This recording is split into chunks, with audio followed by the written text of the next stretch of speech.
There she is. Out of the Gulf of Mexico, there arises a castle of the sea. We are approaching a realm of ghosts, of evil, fantastic memories. It's amazing how little people know of this weird stronghold. Yet it's a part of Monroe County, Florida. A gigantic abandoned fortress, the largest masonry fortification on this continent. Forbidding, grim, mysterious.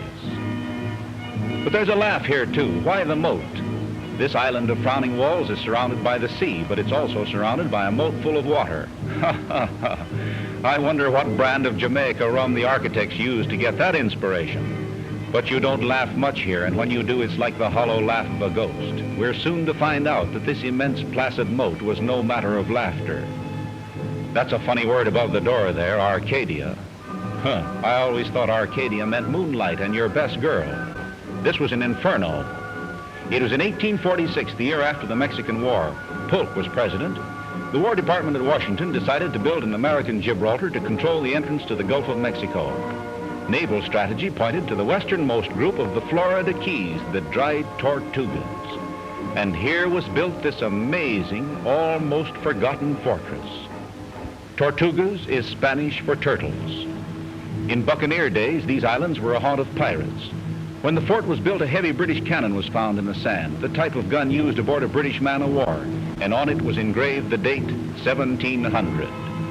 Maybe it was captured by pirates under the skull and crossbones in some long-forgotten engagement. They say that old gold coins are sometimes unearthed on this island, and there are legends that there's a great pirate hoard buried somewhere. We are appalled by the immensity of this strange construction. It's a hexagon, a six-sided stronghold covering 16 acres to the water's edge.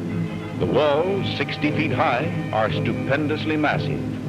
There are miles and miles of galleries in triple tiers.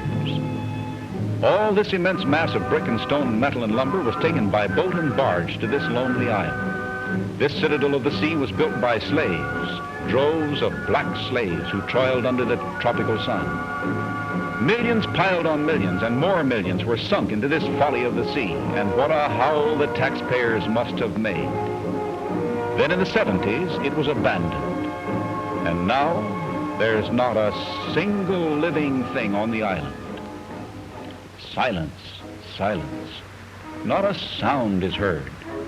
Footsteps ring with an eerie clang on the stony floors. Voices reverberate with hollow echoes. We shiver with a sense of spooky mystery. We always want to look behind as if someone were following us, ghosts. It's like the gloom of a medieval castle. Fort Jefferson, as they called it in the old days, was powerfully armed. On every side we come upon dismounted derelict cannon. 500 guns pointed their threatening muzzles seaward.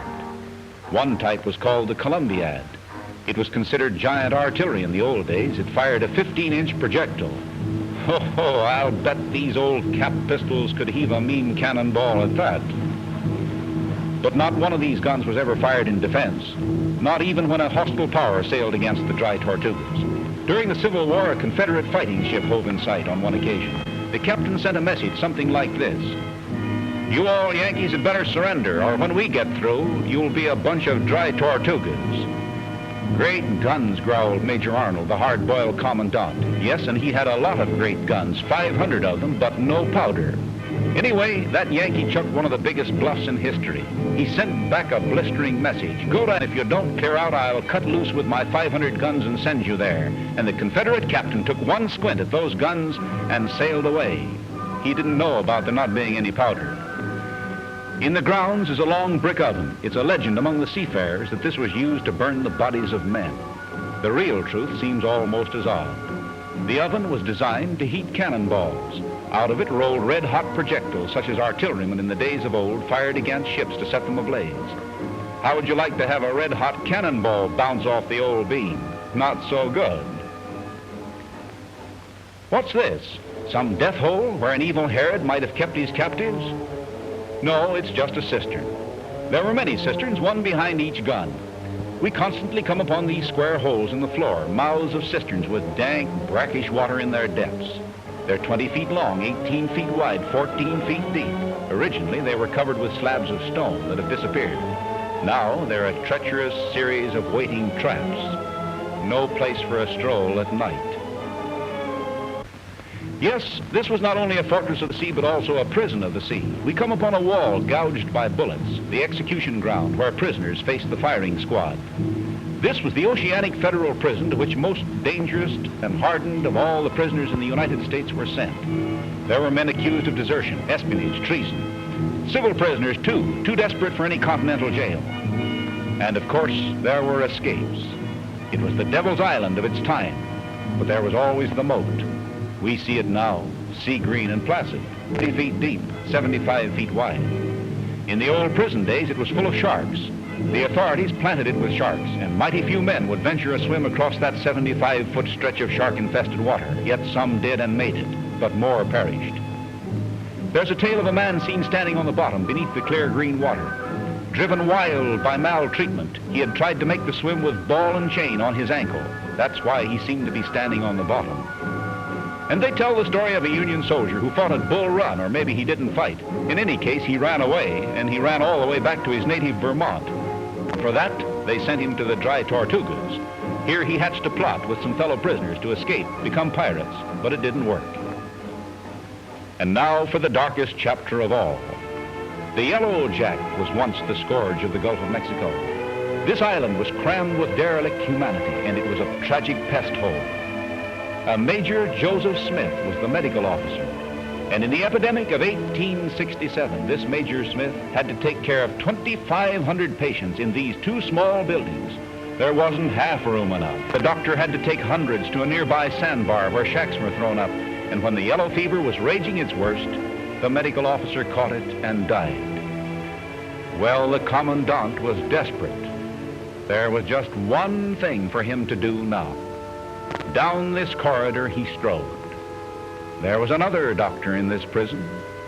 He was the man in the iron mask of the Dry Tortugas. Not that he wore a mask, but he was guarded, chained, and kept in a lonely dungeon.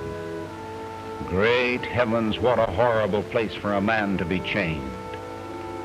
Well, the commandant went to him. Doctor, he said, you're on parole now. I want you to act as our medical officer.